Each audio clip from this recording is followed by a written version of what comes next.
My question is to the Minister of Police. Does she stand by her statement? It is my view that New Zealanders feel safer. If so, why?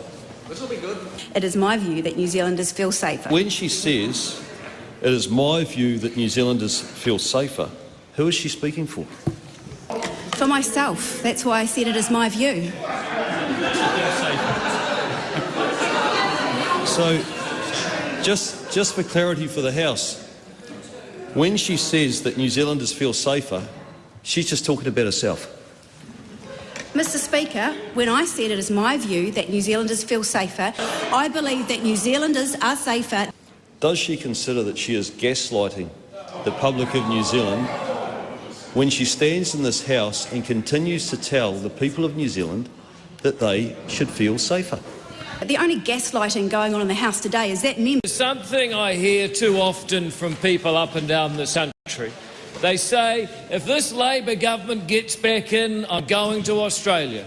And some go on to say, if it's Labor propped up by the Greens and Te Pāti Māori, I might move even further just to be safe. Recently I asked a group of 12-year-old kids what they'd do if they were King or Queen of New Zealand today.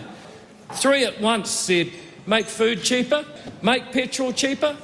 That's what a cost of living crisis really means. And I hear from time to time, in fact just about every week, another example of a government policy from health to local government to resource management that divides New Zealand into two peoples.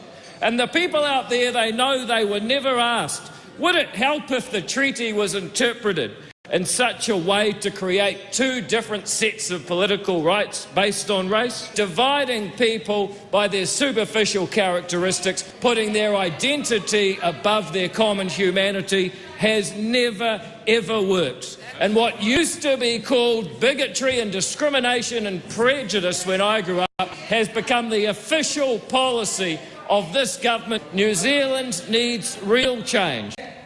Everybody deserves the feeling of stability and security of having a home, and everybody should feel that they could one day own their own home.